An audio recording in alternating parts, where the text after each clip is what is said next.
I want to talk to you about this place where we are. Sunday is Easter. And this time of the year, it's about new beginnings.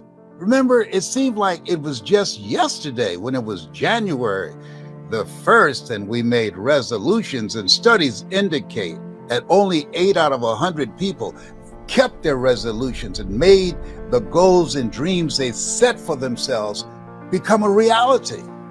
But they're 92% that they did not do that. They forgot it as fast as they claimed it. But for those of you that are serious, my message is not for everybody. My message is for that 8%. Those are the people that are serious. He that hath shall get, and he that hath not, even that he has shall be taken away. I want to talk to people who are ambitious. I want to talk to people to listen to me that are not willing to settle for life as it is. I want to talk to people who want to live life. It's one thing to survive, but what it takes to live, that requires a different set of skills. So one thing that I'm encouraging you to do, that I'm doing, is I'm taking time to work on me and to get to know more about me. Because if you don't know who you really are, as opposed to the kind of person you were before the world got its hands on you, if you don't know that and you've bought into the culture that is designed to destroy your sense of self, when you don't have a sense of self, when you don't have a strong identity, that takes away your purpose and the meaning of your life, and that puts you on a path of self-destructive behavior. That's why you see so many young people and you look at it and say, you know what? Aliens do exist, and they don't know how to pull their pants up. So as you look at yourself, take the time and ask yourself, as you are living this life that you're living, is this me? Is this working for me? You ever been in a relationship where the relationship was working for the other person, but it wasn't working for you? You were in a relationship with somebody that's always there when they need you, but when you need them, they can't be found. It's a time for self-awareness. It's a time to elevate your relationships and your knowledge and your skills and the value that you bring. New beginnings. We always have a choice. Every day represents something that we can claim and say, I'm going to make the rest of my life the best of my life. Hey, it is true that we have at any moment in our lives, we can change directions. I was upset about something, and my business partner, he said to me, don't get angry, just be decisive. Don't get angry. Somebody betrayed my trust, somebody that I loved and believed in and had their back, and I thought they had mine, and it did not happen that way. Has that ever happened to you? And so I had to rethink the relationships that I have. And I had to ask the question, who can I count on and who should I count out?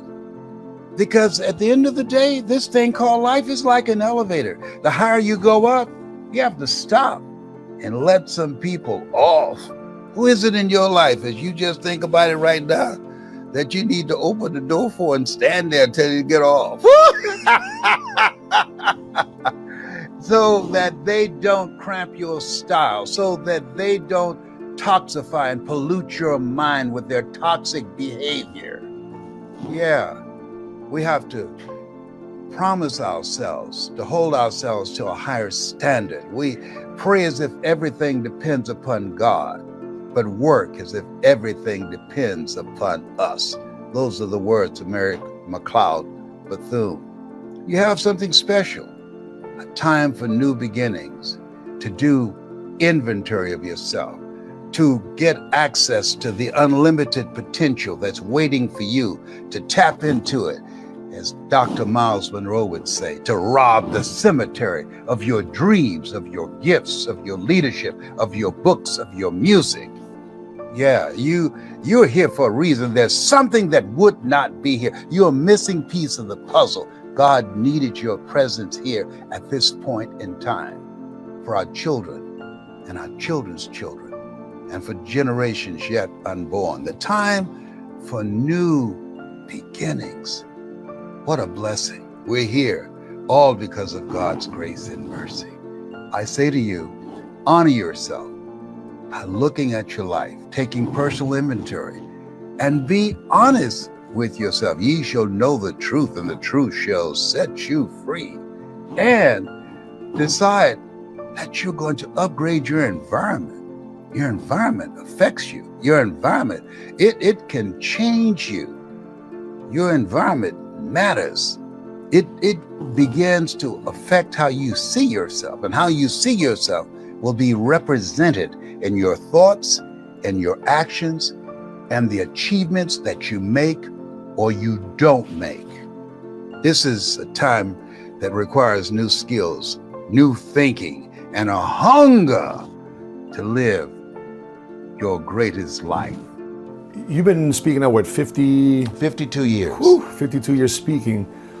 What were some of the early circumstances you had to maneuver early in your career to get you to start building a platform for yourself so people can start picking you out and hearing about you? Well, when I first saw a infomercial with Tony Robbins, I said, I got a story too. You know, he had this infomercial called Personal Power. And Gunther Rinker and those guys, they've spent millions of dollars promoting him around the world, that every hour you would see a Tony Robbins infomercial. So I sent them one of my DVDs, and they responded saying, you got an inspiring story, but you're black. Dang. And we don't believe that America's ready for a black Wow, they straight up speaker. said like that. Straight up. And so I sent them a letter back saying, thank you very much for reminding me that I'm black. I never would have known that if you hadn't told me. I said, I'll see you from the top. And so I decided that we were going to go forward, even though we did not have millions of dollars from an investor to get national and global attention. That part of what we do in training speakers, the goal is to make what you do in terms of your presentation so powerful, so impactful, that you cannot be ignored, that people would want to hear more of what it is that you share.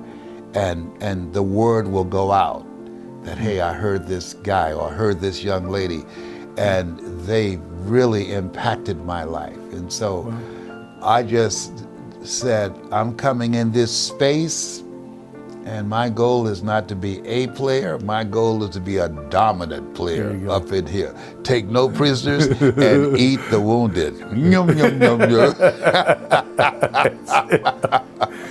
So I'm hearing prejudice and racial bias. I'm hearing exposure because there wasn't a budget to get you out there. So those are the things you had to maneuver and change. What would you say also is some of the things that haven't changed, and some universal truths to getting your message out there, to leading a movement? What things haven't changed? The prejudice. That hasn't changed still? No, absolutely not. Okay. Well, first of all, that's going to always be with us. Okay. Yeah. What's most important is not focusing on the things that are designed to hold you back and destroy your sense of self. Here you go. What's most important is your focus on you. How are you going to deal with this? What am I going to do with this? That's what I'm always asking myself. This requires a new set of skills. How is it that I can become so impactful that a guy will say, you know what? I know he's black, but I don't give a damn about his paint job. He can help us make some money. So to me, life, it's not fair that birds eat worms, but they do. Yeah. So life is not fair, and it's very unfair. And so there are systems that are put in place. I mean, this is the name of the game. You are in a culture that you're treated less than, and you have barriers and various things systematically that are designed to hold you back. Yeah. And so our goal is to focus on the solution, to focus on, I'm going to get through this, having that mindset of being a no matter what person. No matter what you put in front of me, I'm going to find a way to get through this. That's the name of the game. That's the opportunity. It's something that if we focus on that, we focus on finding the solutions, then other things come out of that. People say opportunity knocks on every door. I don't believe that. I believe that opportunity stands by silently, waiting for you to recognize it. And so I'll never forget, this news host was interviewing me and said, I see the majority of your clients are white. Shouldn't you be talking to black people given their condition? I said, no. He said, why not? I said, black people aren't the ones that's putting systems together to hold people back like me. I said, when you feel inferior to someone, you do everything you can not to have to compete with them. I said, people who look like you need what I got. He turned red as a cherry in a glass of milk. He didn't expect that. I said, come on, man. When you know who you are, you welcome competition. You say, bring it on. So everybody, I believe, they have their own stuff that they have to deal with. All of us do. And so we have to constantly realize that life is a fight for territory. And once you stop fighting for what you want, what you don't want will automatically take over.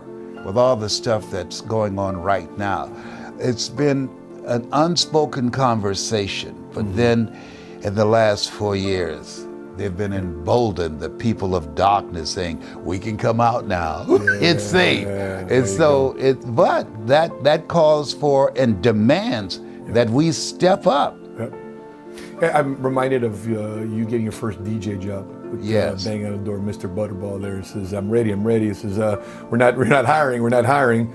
But not only did you eventually get hired, but when it's time for you to step in as a DJ, you already had your intro already prepared and ready to roll. Yes, absolutely. I teach that it's better to be prepared for an opportunity and not have one than to have an opportunity and not be prepared. But not only was I ready to do that show, when I started working, I became the host of the radio show. I became the music director, the production person, making the commercials, selling commercials. I believe that wherever you go, you want to develop at least a minimum of 4 to 5 competencies. You want to make yourself invaluable to that corporation, that business that you're working in. This is a time that you have to expand or you are expendable.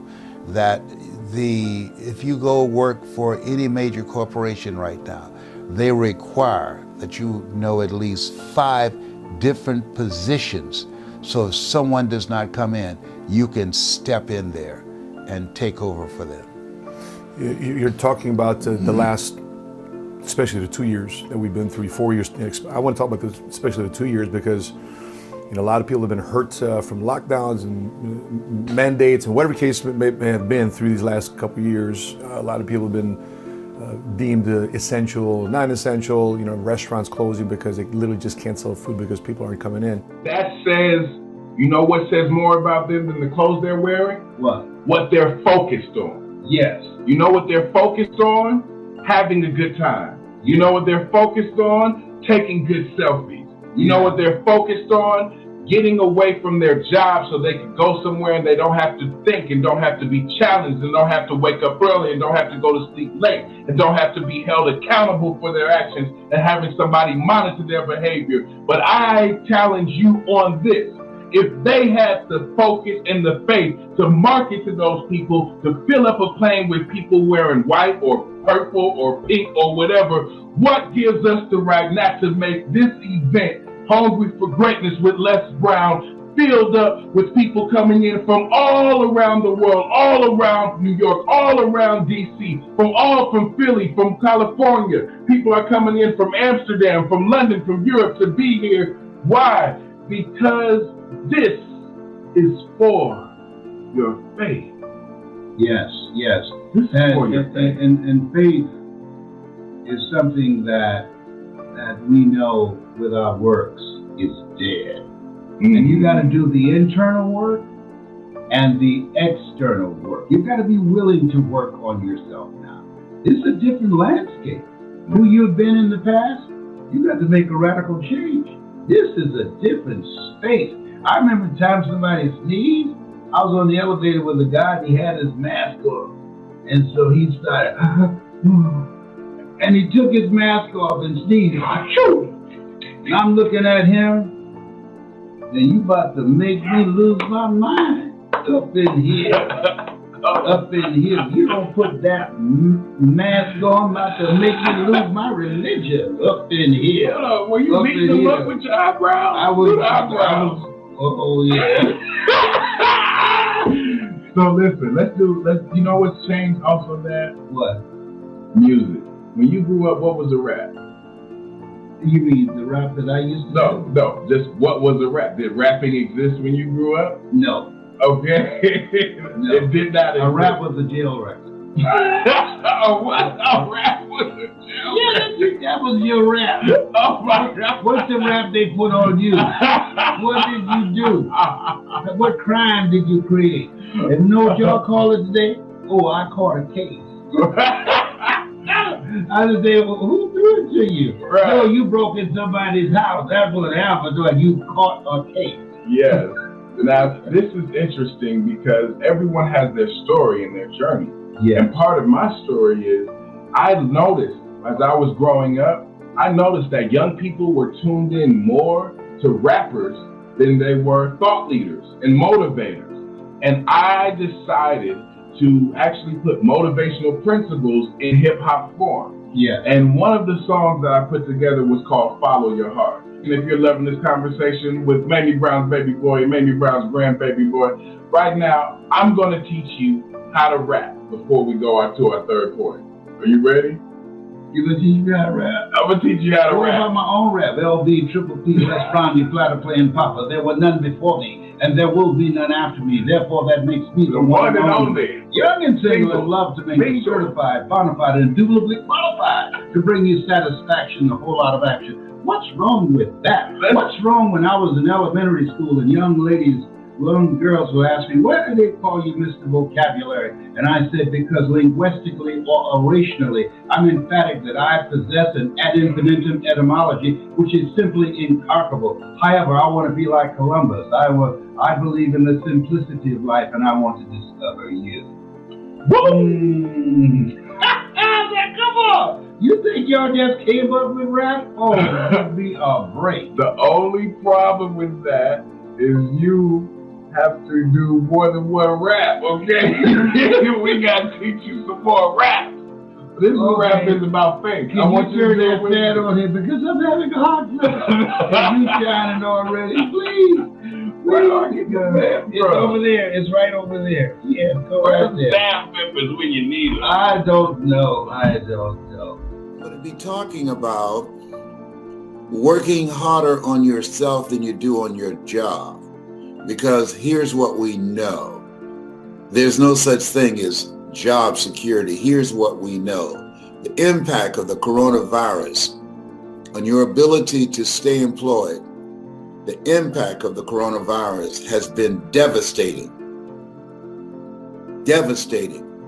And this is a time that you have to look at you. You have to learn something new, something that you love, and something that you can get training and coaching on from someone who's experienced and trained in that area to accelerate your growth and credibility and development so that you can have something else going for you other than a job.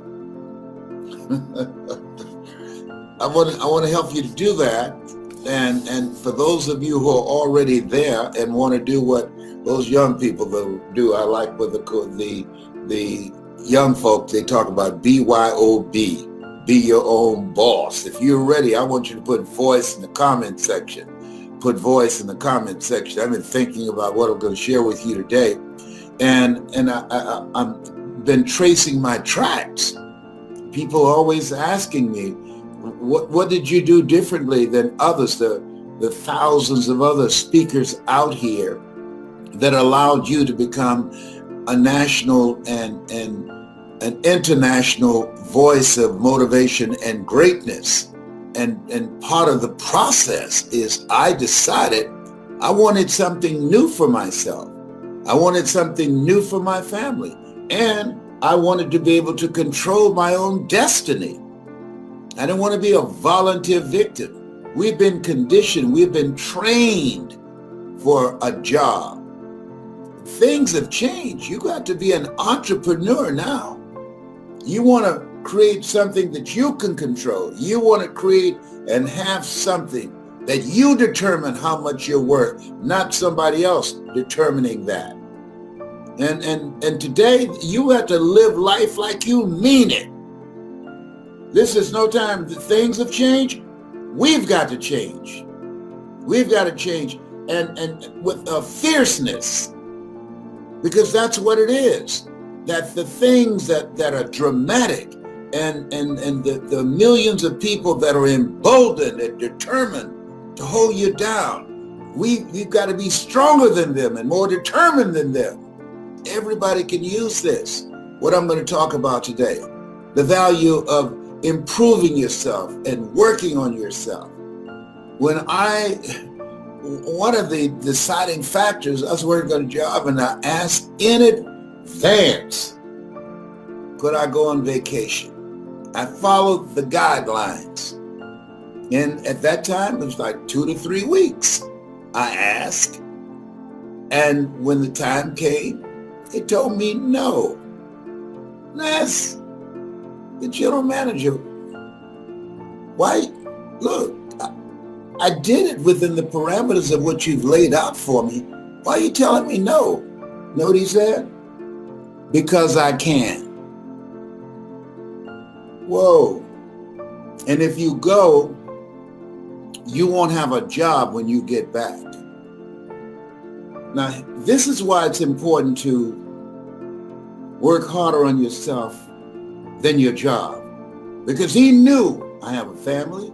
He knew I had a car note, mortgage note. He knew I needed the money. He knew that I just couldn't go out and get a job making the kind of money that I was making there because I had not been working on a transition skill. I had not been working on developing myself. I was putting more time and more effort on the job than myself. I'm not talking to you about something that I don't know. I'm 75 years young. And so I got an attitude. And see, it's not enough to get an attitude and get upset. I put that energy into learning something new. I was like Fannie Lou Hamer, sick and tired of being sick and tired, to the extent I wanted to be my BYOB, my own boss. I wanted to be my own boss. And so I decided to learn something new. You want to learn something new in this environment where millions of jobs are being lost because of the coronavirus. And over 47 million jobs are projected to be lost because of artificial intelligence. This is a new era. It's called the end of work. The end of work. Things are going to be automated. Even jobs like being a waiter or working in McDonald's. There's some across the country.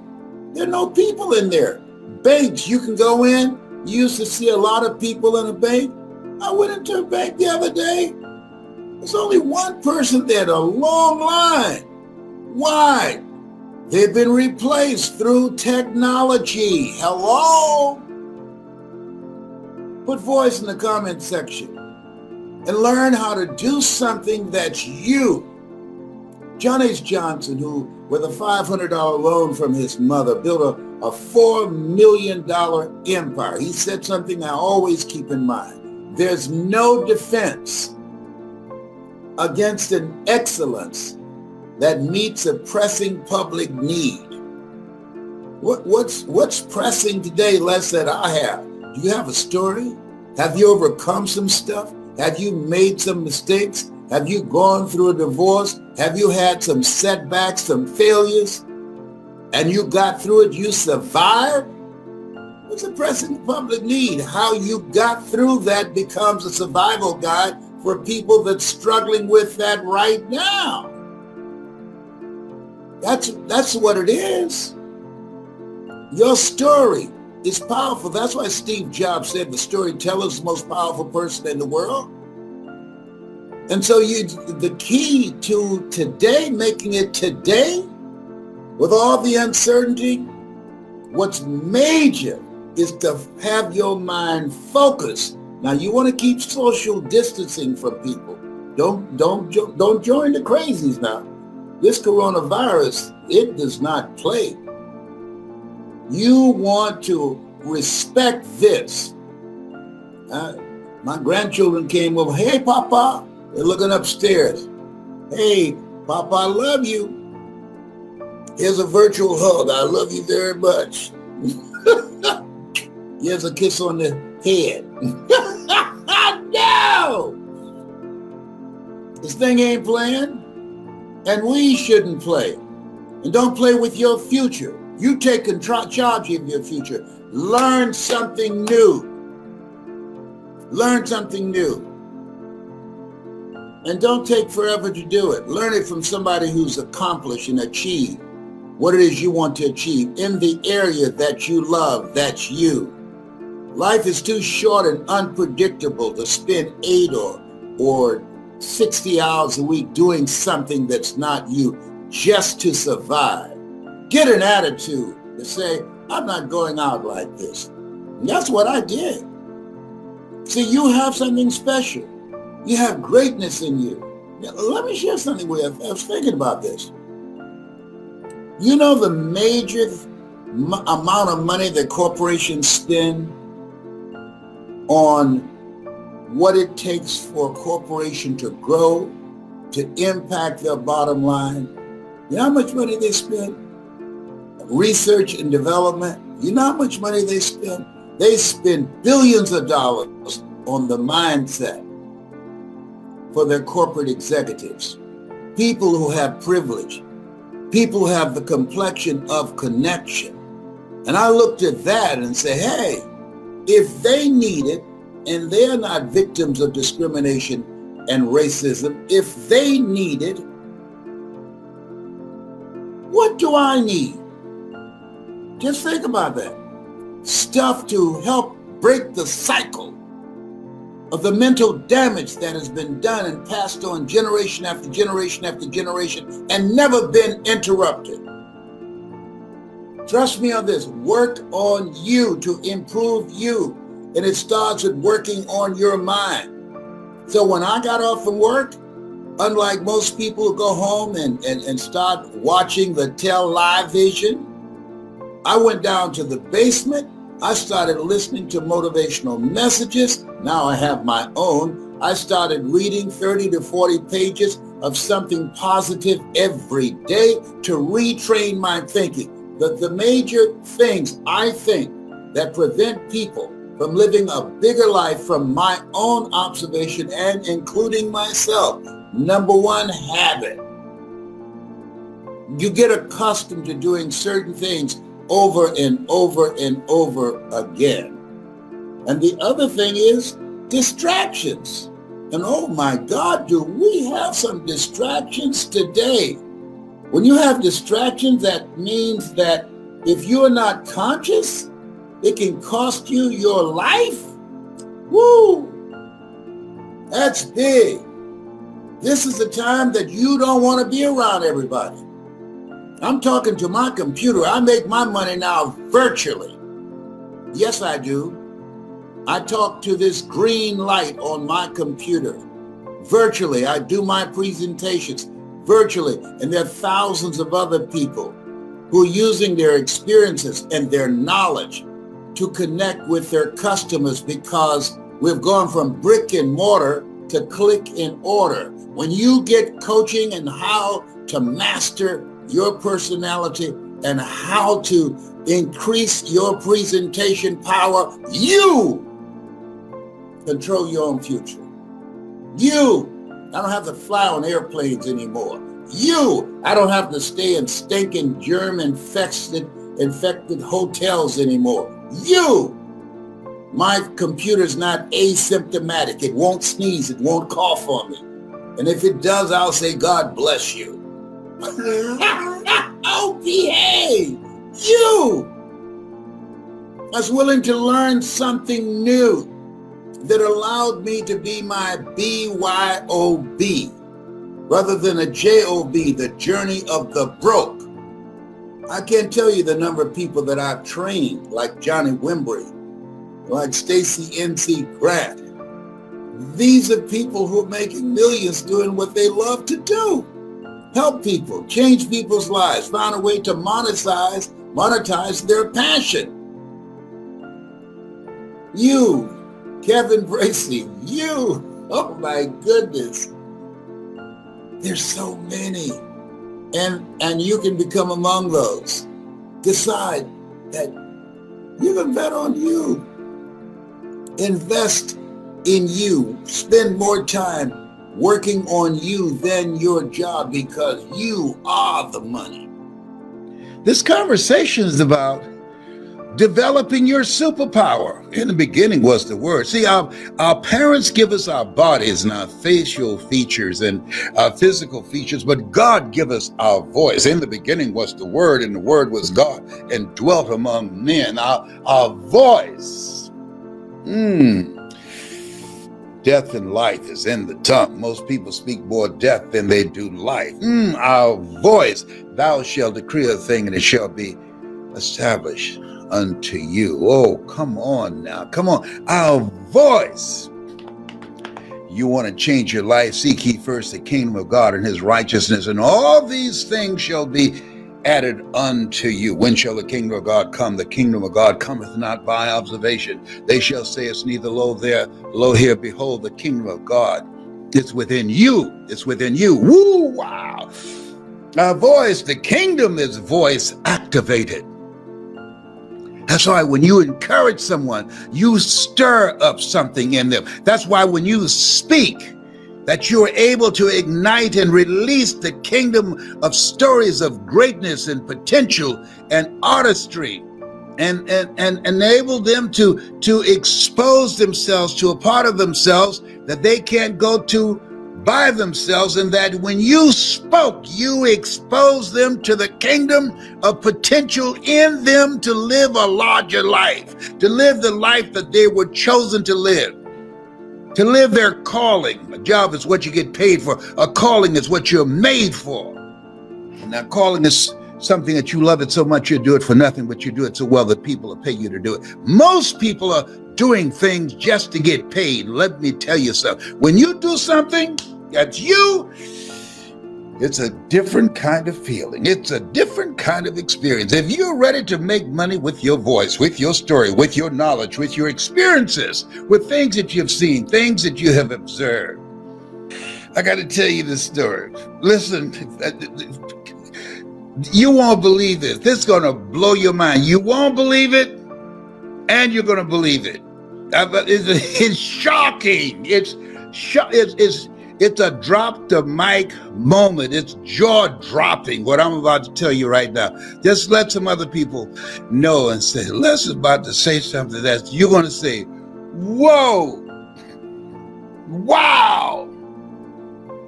I'm telling you, do it right now. Have somebody else. Listen to me. I will tell you this story. And I'm gonna find a way to make it work for you, all right? Okay, I thought it just dropped in my spirit. Ladies and gentlemen, and this is primarily to men. Brothers, fathers, it's time to step up. Oh, some of you are. You provide and you protect, but far too many don't. My son, my oldest son, was working on his job. And there's a young lady that he knew that he was talking to, and a guy came by and spoke to her, and she didn't say anything. And so when she left from talking to my son, listen to me.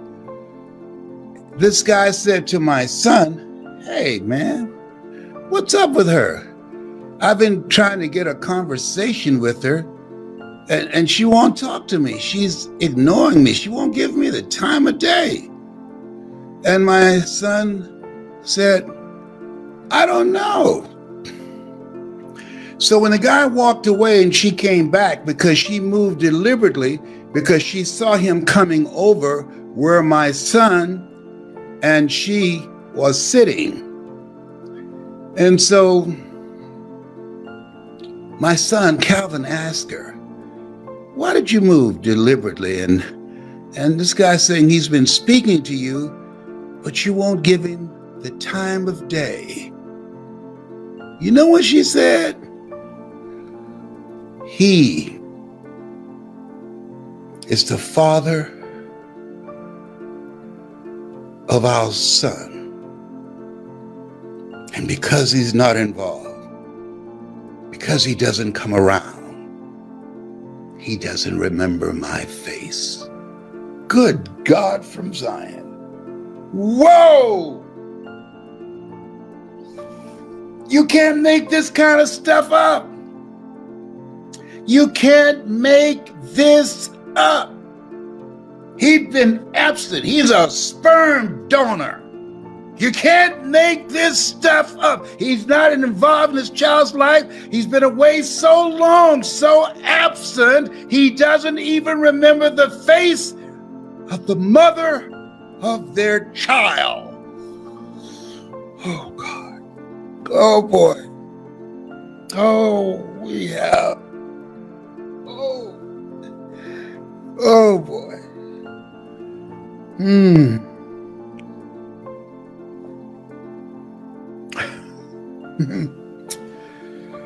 You can't make that up.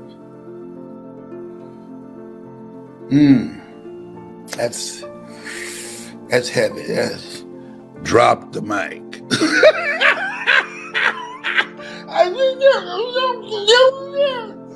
You know what Tyrone said? You about to make me cuss, Mr. Brown. If you don't know Tyrone, it's a squirrel that's outside my window. He's taught me squirrely. He doesn't know how to speak English yet, but I understand it. You know, I've been in the house too long. Oh my God! Oh my God! Oh, this thing called life is just too much. It's just too much. As Jerry would say. See, part of being able to change what's looking back at you in the mirror is being around the right people.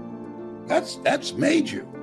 Being around the right people, having the right coach, the right mentor, having a different kind of environment, having different stuff coming in your ears. Nothing gets through except through the ears and the eyes. This is the time, this place where we are, you have to create a shift in your environment. You want to create an environment deliberately that sets you up to win.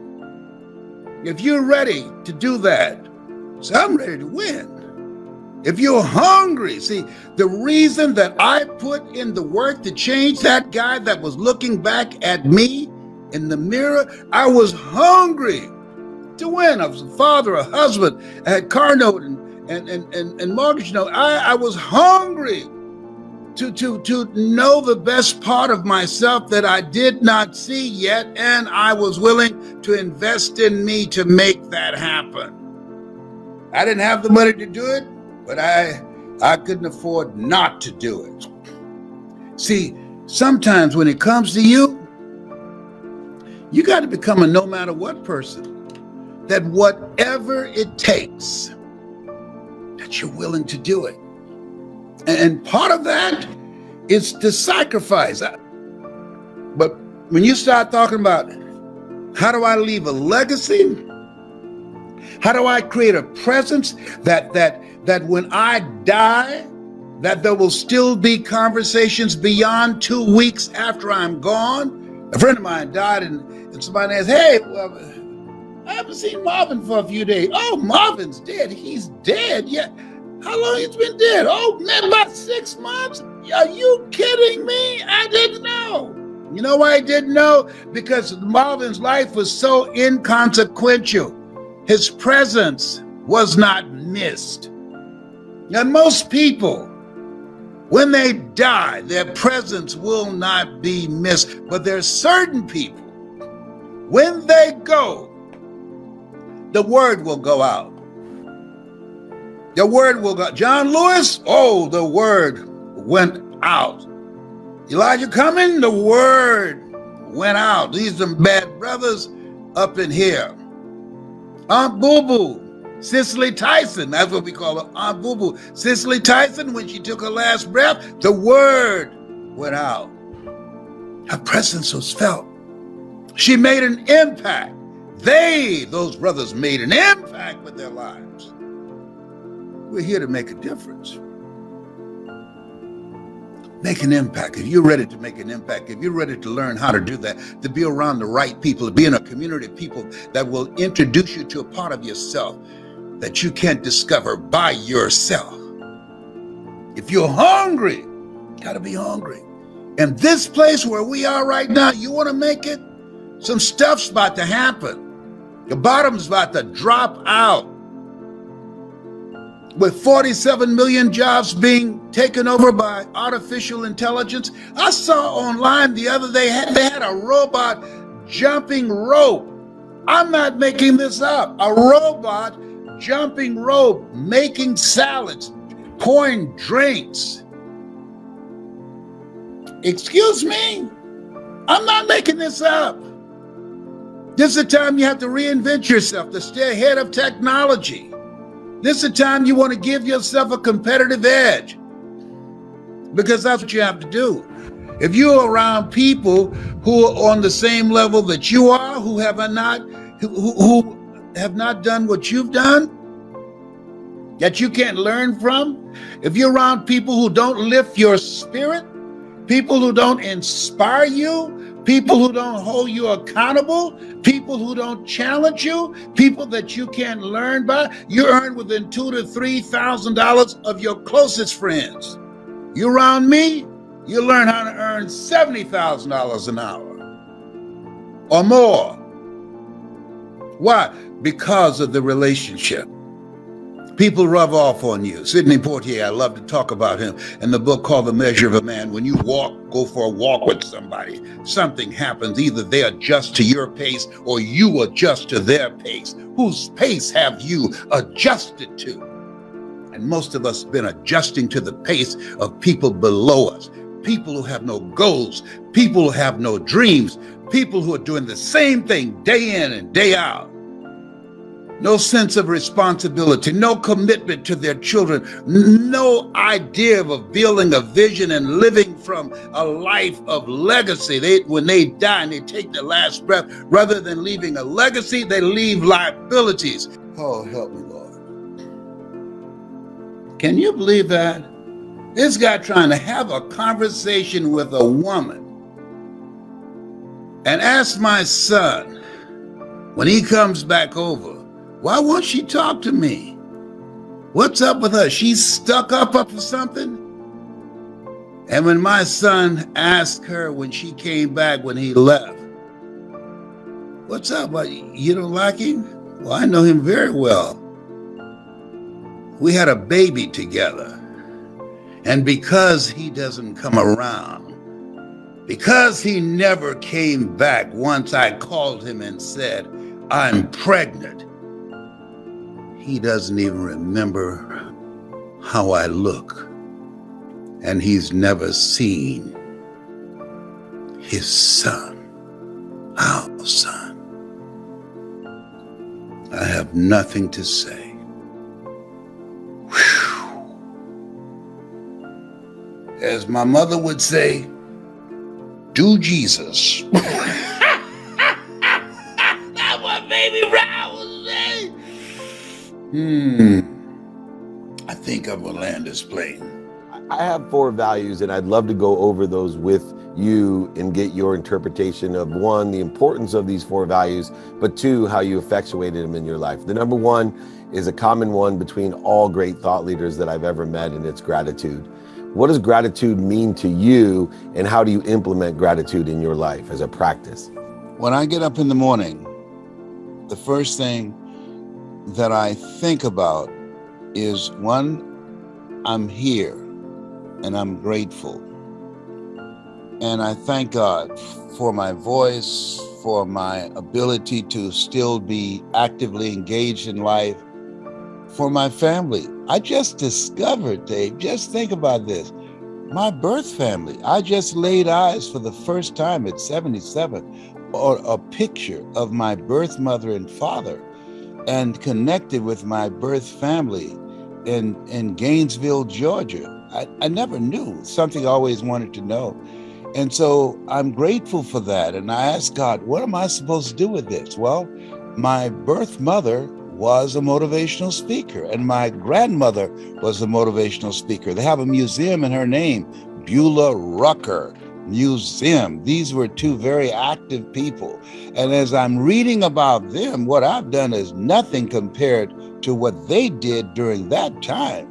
And so it says to me, you've got to step up. You've got more work to do while you're still here, and be grateful that you have the ability to do it. We live in the greatest country in the world that gives us an opportunity to live a life that will outlive us. That's amazing. And there's no doubt that energetic and genetic inheritance is showing itself and now inspiring you to even be a greater force of empowerment. The second one is truly something that a lot of people get confused about, and it's forgiveness. A lot of people don't understand how powerful forgiveness is. And so I was hoping that you could, give us your perspective and importance of forgiveness in your life. I like what Mark Twain said. He said, forgiveness is the fresh fragrance a rose leaves on the foot that crushed it. All right, I can take that. That's a trade. I'm gonna take that one from you. Or from right. Or See, from a lot of Twain. people believe forgiving is forgetting. Forgiving is not forgetting, it's remembering without anger or guilt. And so, just in my case, I had to forgive my birth mother and father. I was angry with them. How could you give birth to someone and leave? But she did what she had to do. She was married. I was a secret, my twin brother and I. And so I'm grateful that she gave us to Mamie Brown. My birth mother, Dorothy Bell Rucker, she gave me life. Mamie Brown taught me how to live life. I'm thankful for that. I'm grateful that she made that decision. She didn't have to, and I'm still here to keep her legacy alive. I sing this song, I got two mothers and I'm not ashamed. I got two mothers and I love them just the same. Oh, you can't handle my voice. You'll be one to put a ring on it. I love it. No, you sing all day long, man. I love it. Well, the third one, I grew up with a single mom and 6 kids, and my dad left. And I have forgiven myself for all the things that I've done to beat myself up over that.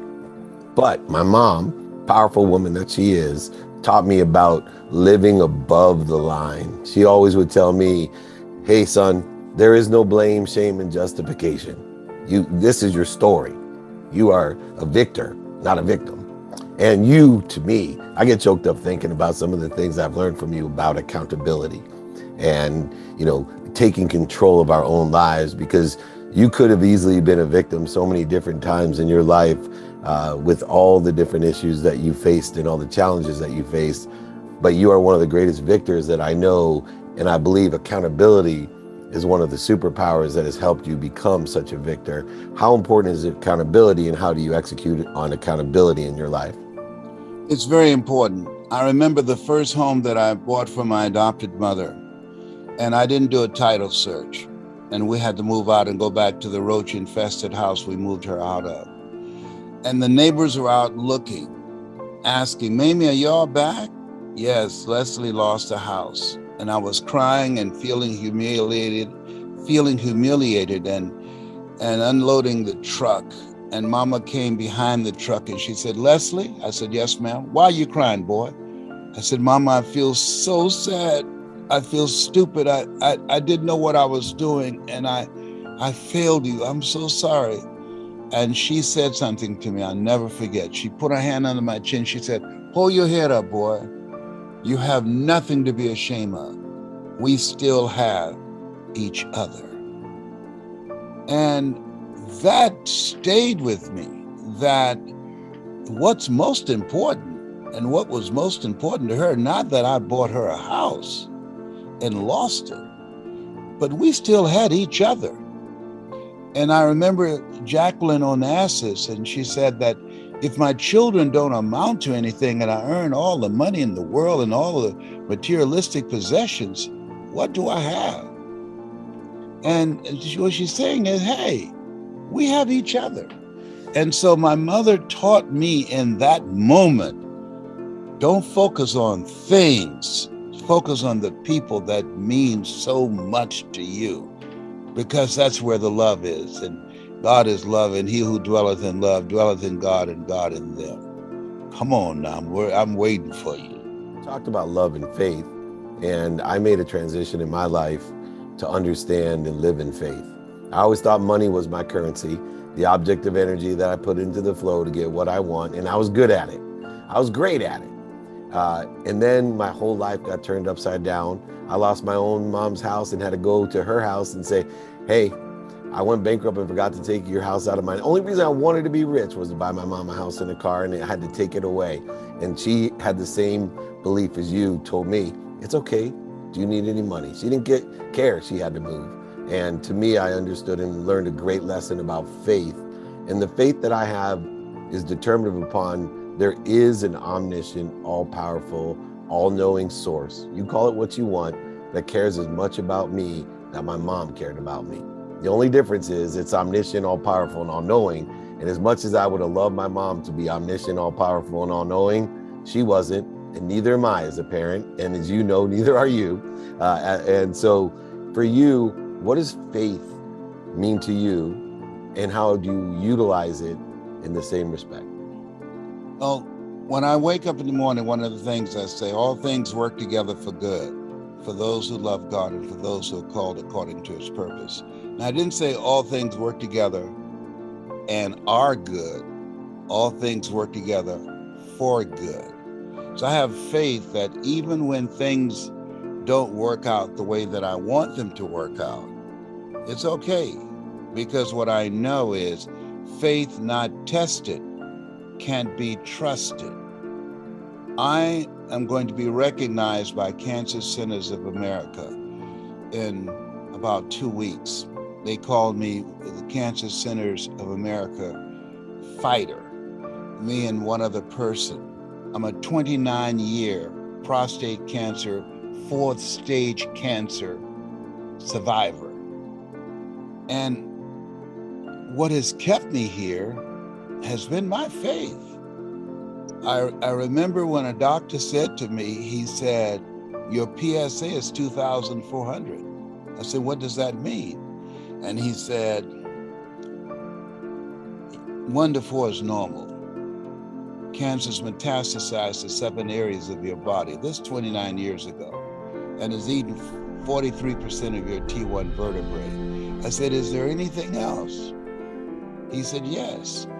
And you're ugly too." I said, "Oh my God." And then you said, "Let me sing to you. You'll really love it." Right. But then he said, and it was very strategic how he did that.